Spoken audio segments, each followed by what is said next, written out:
Magandang gabi po sa bawat sa atin at maging po sa kanilang mga tahanan. At tayo po ay muna ay dudulog sa Panginoon sa pamagitan po ng panalangin. At inanyayahan ko po kayo na tumayong lahat para po sa isang panalangin.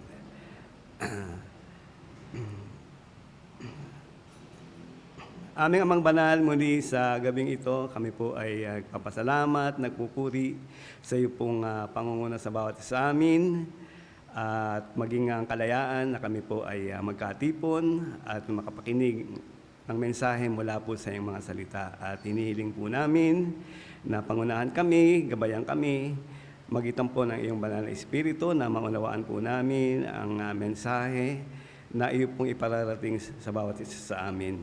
At ikaw po ang manguna, maging sa iyong lingkod, sa pagbahagi ng salita, nanaway ko po magbuka ng aking mga labi, maging biyaya at pagpapala po ng bawat isa. At gayon din, aking pong inilalapit ang mga kapatiran na patungo rito, ingatan at gabayan. At naway makakapiling, makasama po namin sila sa iyo pong inihandang mensahe sa gabing ito. Ikaw ang maitaas at mapuri sa gabing ito. Sa pangalan ng anak na si Jesus. Amen. Manatili po tayo tumayo para sa pag-aawitan. Muli po ay magandang gabi sa ating lahat. Good evening. And tayo po ay mag-aawitan kahit na kubo.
magkabansa, magkamayan habang inaawit ang Faithful and True.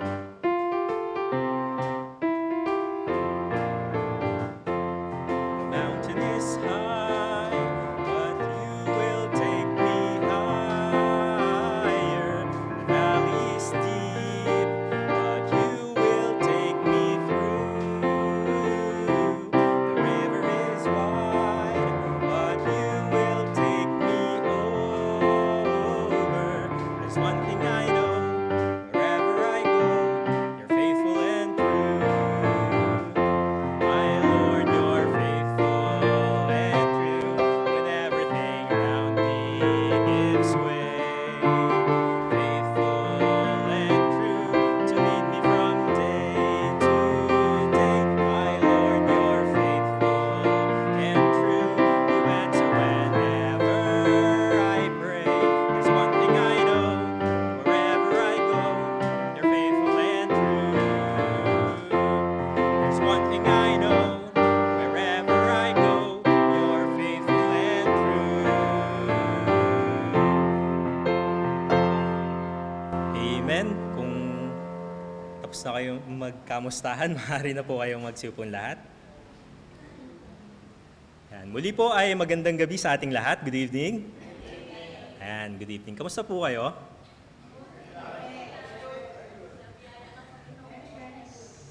Ang init na, no? Ayan. So, kahit po mainit yung panahon, dapat po patuloy po tayo mag-init sa gawain ng Panginoon. Ito po yung ating announcements and reminders. Ayan, daily Bible blessings. Every morning po yan, Monday to Saturday, sa ating members group chat, Facebook page, and YouTube channel. At ang ating midweek service and prayer meeting, patuloy pa rin po yan. Nagsisimula po tayo ng 7 p.m. every Wednesday. At Sunday naman po, ayan, nagsisimula po tayo ng 9 a.m. At ang tema po natin for this Sunday, March 23, tularan ang paglaki ni Jesus.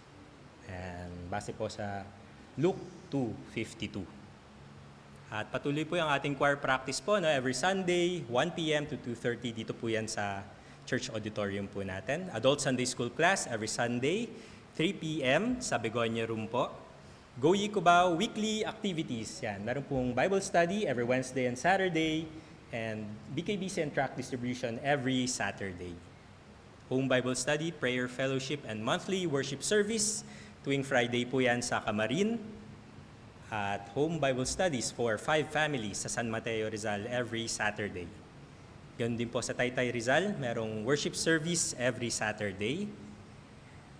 Tuwing last Sunday of the month po, ginaganap po ang ating special missions gift giving. Kasabay po yan ang offering during morning worship service. At sa hapon naman po, every last Sunday of the month, after po ng adult Sunday school class, ang ating Lord's Supper.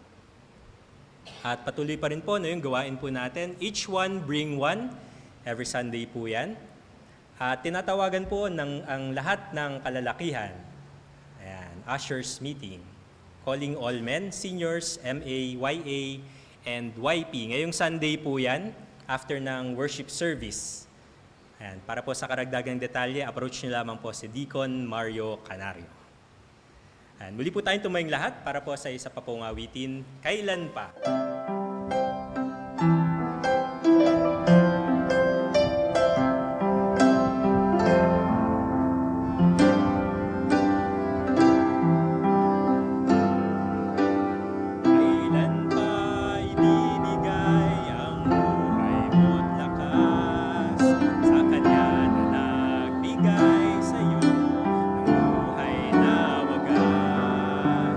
Ang pangalan niyang banal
Maaari na po kayo magsubong lahat. Ngayon naman po para po sa pag-aaral ng salita ng Panginoon, tawagin po natin Brother Conrado Castillo. Magandang gabi po muli sa bawat sa atin at maging po sa kanilang mga tahanan, nanonood, nakikinig sa ating pong midweek service. At naway sa gabi pong ito ay ating pong ika nga ay matugunan ng Panginoon o ng Kanyang salita ang ating pong pangailangang espiritual. At gayon din po, may kasama natin si Lorna, Ma'am Lorna. At tayo po ay dadako sa ating pong pag-aaral sa salita ng Panginoon. At ang ating pong pag-aaralan ay magmumula po sa Old Testament, kay Ezekiel. Ayan, Ezekiel chapter 33. 33 verse 7 hanggang 9. Tatlong talata po ito, ating pong babasahin. At atin po itong babasahin sabay-sabay, At inanyayahan ko po kayong tumayo at sabay-sabay po natin itong basahin. Ezekiel chapter 33, verse 7 hanggang 9. Okay? Handa? Basa. Sa gayoy ikaw, anak ng tao, ay nilagay ko na bantay sa sangbayanan ni Israel. Kaya't dinggin mo ang salita sa aking bibig at magbigay alam ka sa kanila sa ganang akin. Pagka aking sinabi sa masama o masamang tao, ikaw ay walang pagsalang mamamatay at ikaw ay hindi magsasalita upang magbigay alam sa masama ng kanyang lakad, ang masamang taong yaon ay mamamatay sa kanyang kasamaan. Ngunit ang kanyang dugo ay sisiyasatin ko sa iyong kamay.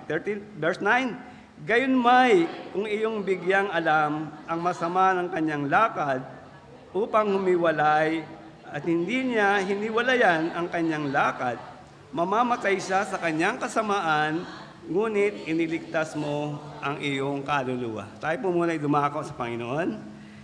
Mapagpalang Diyos, purihin ka sa gabing ito, ikaw po may taas sa aming kalagitnaan at baging sa mga tahanan na naroon, kikinig ng iyong mga salita. Hinihiling po namin na pangunahan kami, ikaw ang mabuka ng aking mga labi, maging daluyan ng biyaya, pagpapala sa bawat isa.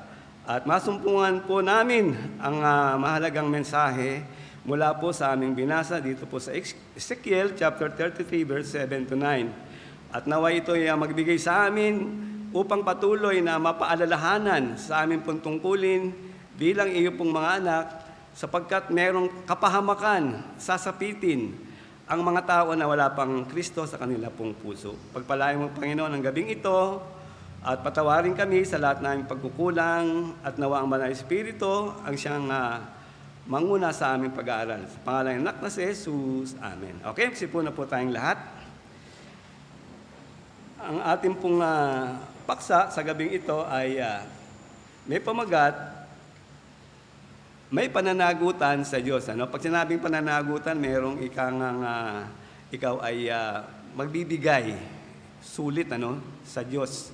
Pananagutan sa Diyos. Hindi lamang hindi lamang yung mga diligtas kundi maging tayo na mga mananampalataya. Kaya dito may pananagutan sa Diyos ang makasalanan maging ang mga Kristiyano.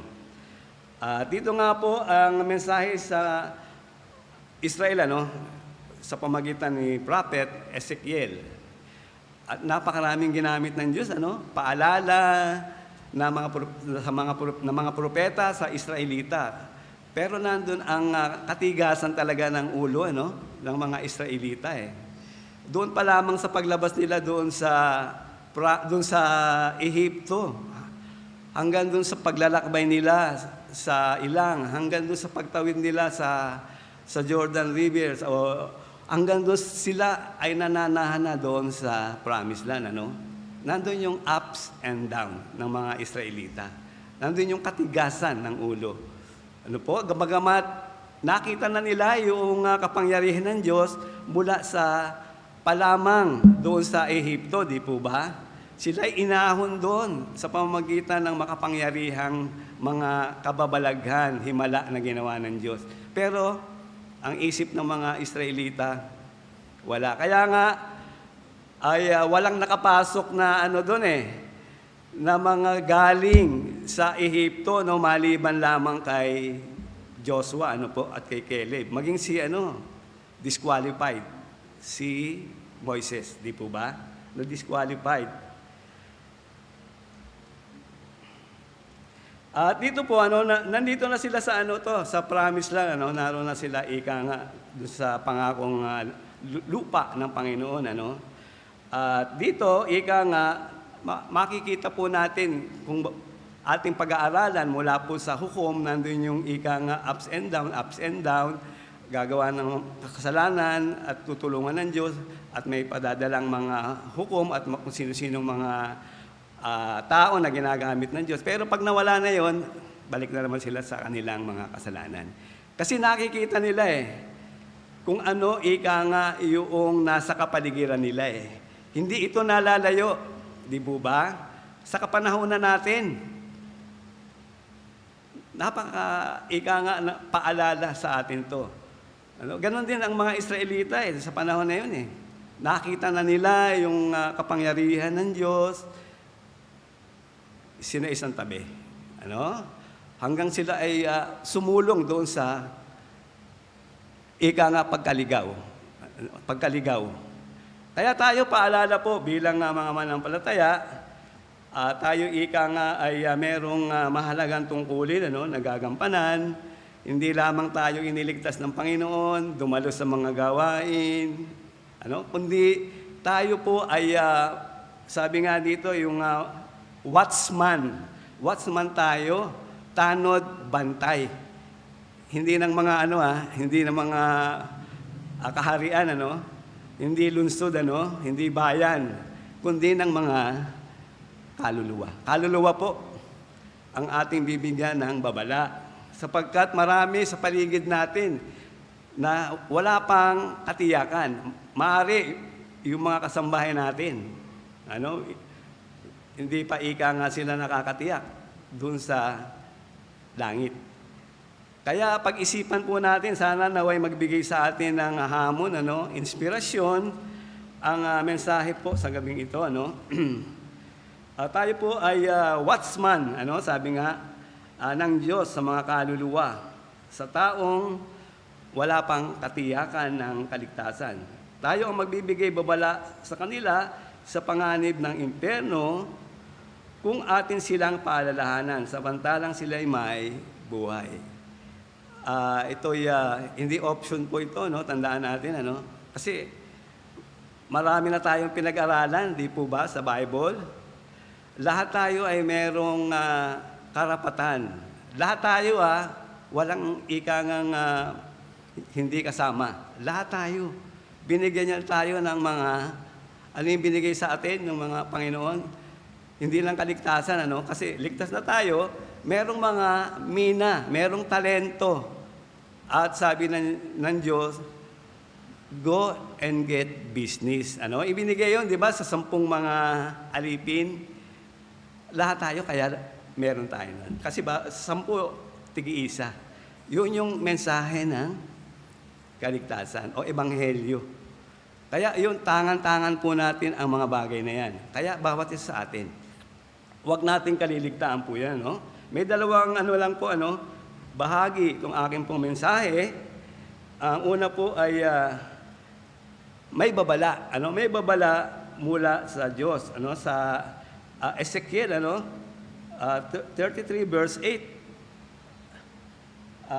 33 verse 8. Tingnan natin, ano sabi po dyan? Sabi, pagka aking sinabi sa masama o masamang tao, ikaw ay walang pagsalang mamamatay. At ikaw ay hindi nagsasalita upang mabigay alam sa masama ng kanyang lakad. Ang masamang yaon ay mamamatay sa kanyang kasamaan. Ngunit ang kanyang dugo ay sisiyasatin ko sa iyong kamay. Talagang meron tayong tungkulin. At tandaan niyo, merong tungkulin. ang bawat isa, lahat tayo, ay merong gagawin. At yun ang pagbabahagi ng Ebanghelyo ng kaligtasan. Ito pong mensahe na ito ay para sa lahat. Ano? Para sa lahat. Diligtas at mga Kristiyano. Ano sabi po sa Romans 3:23? Sabi po diyan ay ang mensahe para sa lahat. Romans 23, sapagkat ang lahat ay nagkasala nga at hindi nakaabot sa kalwalhatian ng Diyos. Ito po ang spiritual, judgment ang ating pong harapin.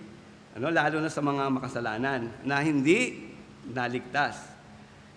Kaya nga po, bawat kaluluwa ay mananagot sa Diyos sa kanilang mga kasalanan. At ang kaligtasan, ito ay individual o personal. Tandaan natin individual o personal na kaligtasan.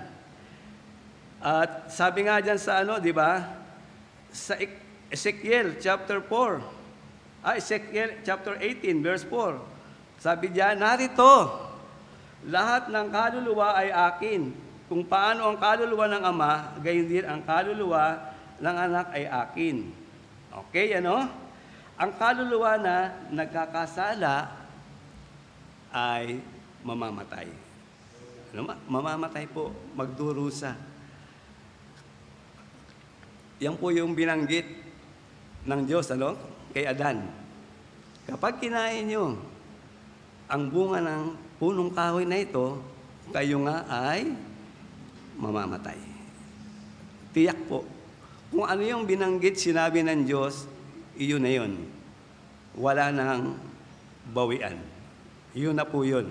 Kaya sa ating pag-aaral, kung ano man yung madaanan natin, mga talata mula sa Biblia, parang ika nga hindi tayo masyadong naniniwala, wag, o meron tayong wag.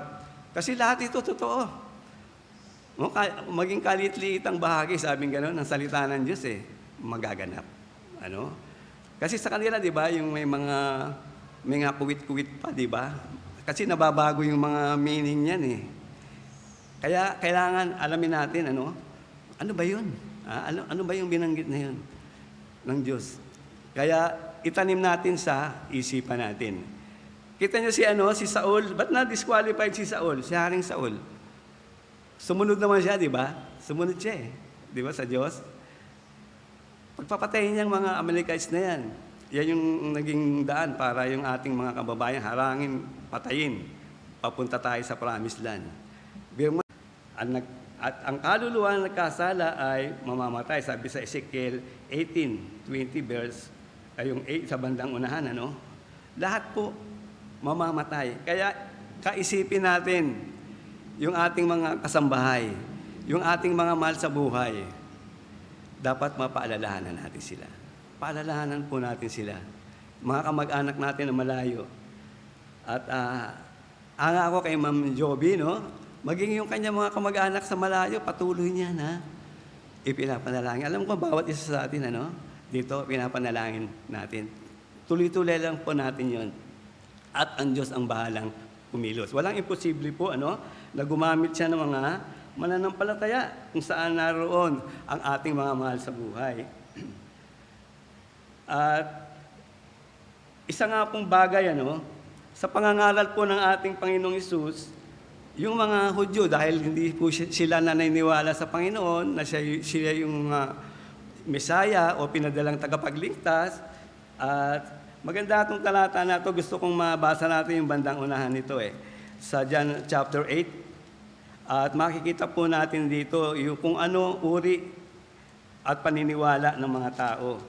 Sa John 8, punta muna tayo sa sa John 8:32. Ayan, sabi diyan? Sabi ng Panginoon, at inyong makikilala ang katotohanan at ang katotohanan ay magpapalaya sa inyo. At sa verse 33, sabi diyan ng mga Hudyo, sa kanya'y kanilang isinagot, kami binhi ni Abraham at kailanman hindi pa naging alipin ni anumang tao. Paanong sinasabi mo, kayo'y magiging alipin ng kasalanan? Kasi pagkakaalam nila kung sila'y lahi ni Abraham, lipi o mga Hudyo ng Israel, sila ay ligtas na. Akala nila kabuuan na mga Israelita ligtas na. Ngunit doon po sila nagkamali. Maaari tayo, di ba, ako nung nasa unang pananampalataya pa ng aking magulang, pagkakaalam ko, sigurado na to. Ito yung pinakamalaki, pinakamarami sa buong mundo, itong ating relihiyon. Hindi pala ganun. Hindi pala natin mapanghahawakan kung ano yung nakakarami. Kaya ito po yung pamantayan natin, ang salita ng Diyos. Ito po, panghawakan po natin yan. Okay, balik po tayo sa ating pag-aaral. Sabi dito, kaya nga po, samantalang may buhay ay mayroong pag-asa. Ito ay patungkol sa mga naroon pa sa kadiliman ng kasalanan. Kaya samantalang habang maaga pa, sapagkat wala ng pangalawang pagkakataon na maligtas ang iyong kaluluwa kung ikaw ay namatay. Wala nang pangalawang pagkakataon. At nung linggo nga, naalala ko yung mga kabataan dito, yung mensahe ko sa kanila, yung habang bata, alalahanin na ang Panginoon. Sabi ko, mapalad kayo. Ako naligtas ako, may 30 mahigit na ako, 35. Pero sa biyaya ng Diyos, sa awa ng Diyos, nagamit pa. Kaya walang imposible po sa atin, Lalo na yung mga kabataan na yan, kailangan mahubog kayo, at magamit kayo. Ito yung training ground, yung kanilang pagtuturo, Sunday school. Ayan, kaya nga yung mga anak ko, sige, parang nag-aatubili na, siyempre bago, walang kakilala. Hindi, sa una lang yan. Pero kailangan tuloy-tuloy, patuloy lang. At tayo, ganun din, na mga nagtuturo, yung ika nga na encourage natin sila na magpatuloy sa paglago sa kanilang kaalaman at magamit. Di ba nabanggit ko na sa inyo yung mga makukulit na bata doon sa Cornerstone. Talagang ang gugulo, ang lilikot, parating pasaway.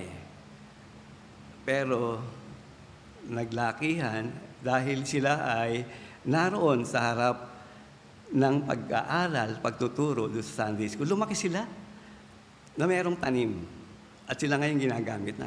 Kaya hindi po hindi ika nga hadlang ang mga bata kapag dinala natin sila sa sabihin natin, magulo yan, abala yan, maingay yan.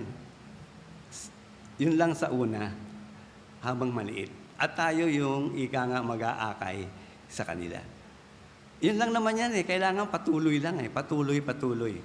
At kapag ika nga tayo ay nagsawa, o sa bahay na lang kayo, sa harap na lang kayo ng TV, ano ituturo doon? Yung mundo. Yun yung makukuha nila. Sila po ay paroroon sa walang hanggang kaparusahan. Kaya nga po sa Isaiah, banggit ni Isaiah 55 verse 6, sabi niya rito, inyong hanapin. Inyong hanapin ang Panginoon. Samantalang siya'y masusumpungan. Magsitawag kayo sa Kanya, samantalang siya'y malapit. Habang siya'y malapit.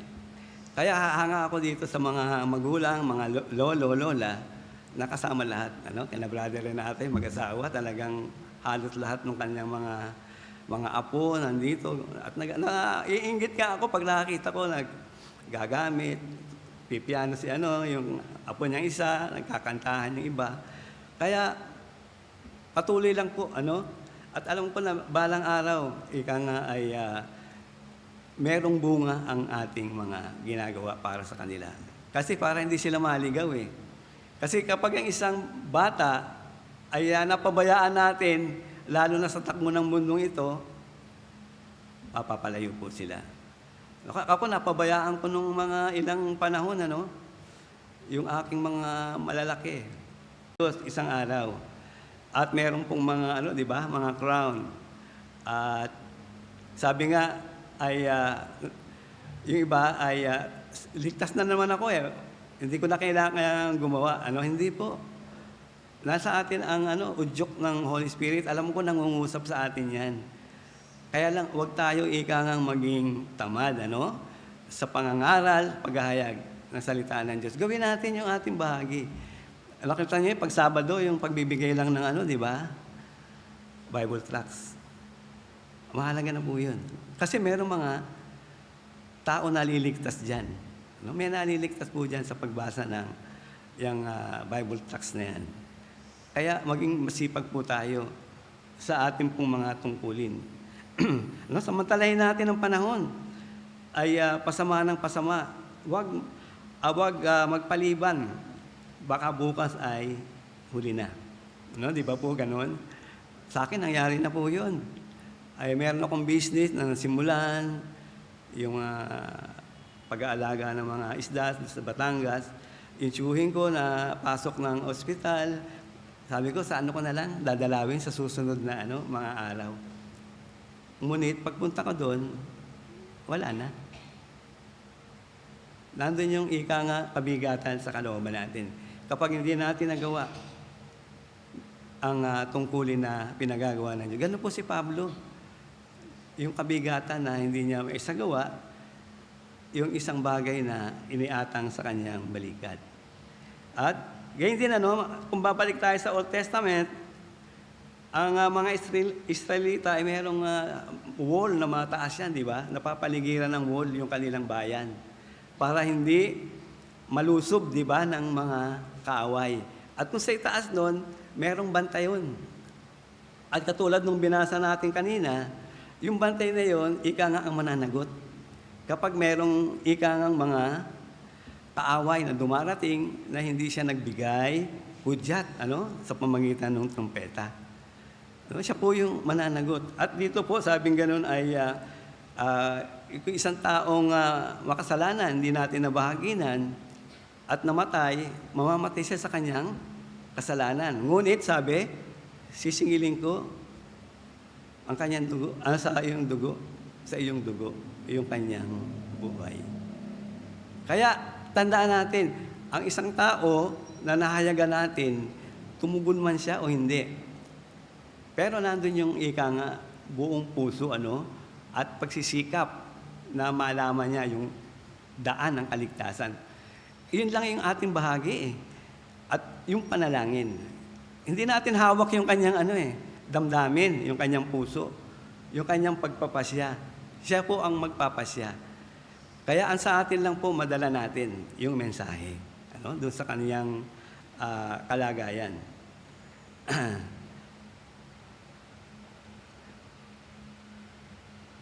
Tayo namang mga Kristiyano, sabi rito, ay ating patunugin ang trumpeta ng Ebanghelyo ni Kristo kung saan man tayo ay naroon. Kasi merong kanya-kanyang lugar tayo na kung saan nilagay tayo ng ating Panginoon. At huwag tayo igangang pumili kung ano man yung pagdadalhan sa atin. Kasi doon ka talaga itinalaga. At sabi nga ng Panginoon, kaya Isaiah, sabi ni Isaiah, Panginoon hanggang kailan? Sabi nga ng Panginoon, yung pangangaral nitong Ebanghelyo. Hanggang merong pang pagkakataon at merong pang mundo. Nandyan ang mga makasalanan. Kaya patuloy po tayo sa pagbabahagi. At wag natin tingnan yung kanilang kalagayan. Kasi kuminsan may pagkakataon na yung ating mga kausap, meron bang mataas na pinag-aralan, at may kaya sa buhay, parang ang tingin natin napakahirap lapitan. Ngunit hindi, sila man ika nga ay may kaluluwa na magdurusa, mapapahamak. At tayo ika nga ang maging susi para maibahagi yung ebanghelyo ng kaligtasan. Tayo po yun. Huwag tayong mahiya, huwag tayong matakot. Sa una lang talaga eh. Ako talagang hindi ako makaharap sa mga tao. Hanggang doon lang ako sa pagpipray, panalangin, closing. Pero habang tumatagal ang panahon, naririnig mo, nakikita mo kung paano at ano ang kalagayan ng mga tao. Kaya magkakaroon ka ng ng habag, awa. Sabi ko nga, di ba, sa inyo, na ako nagluluto, di ba? Nagpiprito, natilamsi ka ng mantika. Napakahapdi, napakasakit, di po ba? Ano pa kaya, sabi ko, kung yung isang tao na kaluluwa napunta ron sa impyerno, mula talampakan hanggang bumbunan ay merong apoy. Di po ba? Para silang nililitsyon. Nililitsyon po, yung mga kaluluwa doon. At yung ating pong mga senses nando na. Di po ba? Masakit po, masakit. Kaya kahabagan po natin, yung mga taong ikang naroon pa sa daan ng malapat, na daan. Sa pagtatapos po natin, sabi, maraming kaluluwa pa ang naghihintay ng tunog ng trumpeta ng kaligtasan at tayo iyong magbibigay, babala at pag-asa sa kanilang buhay. Walang iba. Walang iba. Yung unbeliever, hindi po. Tayo. Yung mga ibang mga sekta, hindi po. Iba yung pinangangalan nila. Tayo po ang merong tamang mensahe. At tayo dapat ang maging masigasig. Kita niyo iba, di ba? Sabi nga ni iba, yung sino ba yun? Sama-sama, pati yung mga anak, ang dami. Sa daan, nagbabahay-bahay. Dapat tayo yung gumagawa ng ganung bagay. Kaya nga po, sa pangalawa, huwag ipagpaliban ang araw o oras na madinig ng mga tao ang tanging pag-asa nila na maranasan ang biyaya ng Diyos na buhay na walang hanggan sa magitan ng ebanghelyo ng kaligtasan. Tayo po'y manalangin. Ama, muli salamat po sa munting oras na iyong kaloob sa paalala upang kami, Panginoon, ay muli ay magkaroon ng init sa aming pong puso para sa mga kaluluwa naroon pa sa kadiliman ng kasalanan na kung saan, hindi sila nga maaahon doon, sila po ay mapapahamak sa walang hanggang kaparusahan doon sa impyerno na wala nang pangalawang pagkakataon. Dalayan ko, Panginoon, ang bawat sa amin ay magkaroon ng kasiglahan. Anumang oras sa aming buhay ay kami magamit mo saan man kami ay naroon. At hindi po kami mahiya, hindi kami matakot sa anumang uri ng tao na aming harapin o makakausap. Bigyan kami ng tapang, Panginoon, lakas ng loob, at karunungan sa pagbabahagi nito upang sa gayon, Panginoon, kami maging instrumento ng kaliwanagan at maraming kaluluwa pa ang aming maakay tungo sa iyong kaluwalhatian. Ama, salamat po sa gabing ito. Ikaw po ang patuloy na maitaas at mapuri sa aming kaligitnaan. Sa pangalan ni Kristo Jesus, Amen. Okay, magandang gabi po sa bawat isa. At tayo po ay dadako sa ating pong pagbibigayan. At sabi po dyan sa Matthew 6:33-34, dadapwat, hanapin muna ninyo ang kanyang kaharian at ang kanyang katwiran at ang lahat ng mga bagay na ito ay pawang idaragdag sa inyo. 34, kaya't huwag ninyong ikabalisa ang sa araw ng bukas, sapagkat ang araw ng bukas ay mababalisa sa kanyang sarili. Sukat na sa kaarawan ang kanyang kasamaan. Tayo po muna ay manalangin para sa offering.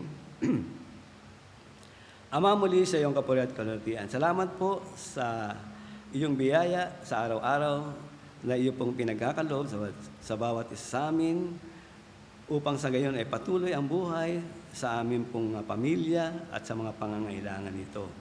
At muli, dalangin po namin sa aming pagbibigayan, Panginoon, maging maliit mang halaga ito o malaki na naway magkaroon kami ng puso na magalak, Panginoon. at sa mga susunod na mga gawain na higit pa aming maibigay para sa iyong mga pangangailangan ng iglesia, lalo na nga po sa mga misyonaryo na sumusulong upang maabot pa ang maraming kaluluwa sa mga lugar na kung saan ay wala pang mga ligtas o wala pang Kristo sa kanilang mga puso. Pagpalain mo, Panginoon, ang bawat isa sa aming pagbibigayan. Sa pangalan ni Kristo Jesus. Amen.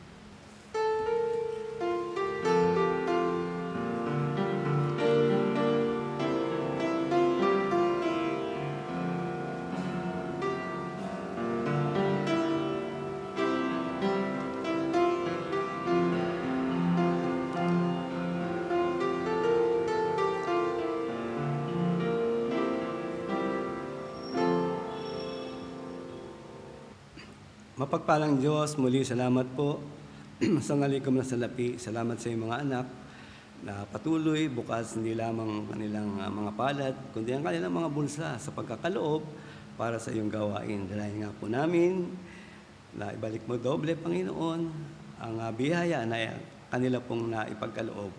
At ikaw po ang magbigay ng patuloy na kalakasan, kalusugan sa kanilang pisikal na pangatawan. At patuloy, Panginoon, na ito'y magamit para sa kanila pong mga pangailangan sa araw-araw at maging bahagi, Panginoon, ay sa iyo pong sa aming tinatangkilik ay maipagkaloob sa iyo para sa pagsulong na iyong gawain at maabot ang maraming kaluluwa na naroon pa sa kadiliman ng kasalanan. Masalamat po sa pagkakaloob na ito. Sa pangalan ng anak na si Jesus. Amen. Muli po tayong magsitayong lahat para po sa ating pangwakas na awitin, Constantly Abiding.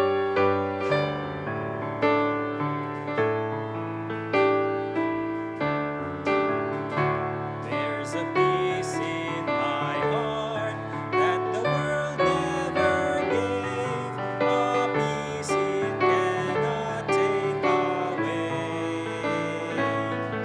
Though the trials of life may surround like a cloud, I've a peace that has come there to stay. Constantly abiding, Jesus is mine. Constantly abiding, rapture divine. He never leaves me lonely, whispers oh so kind.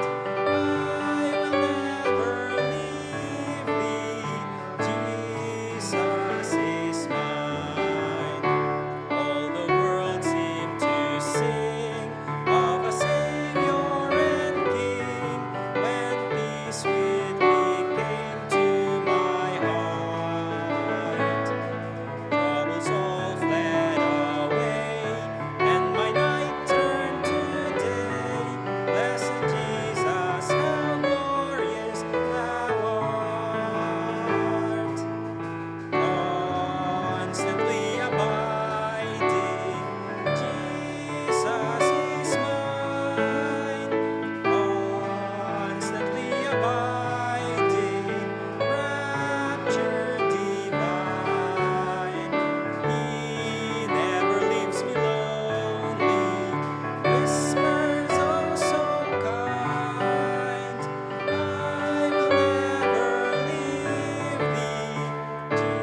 tayo po ay magsalamat.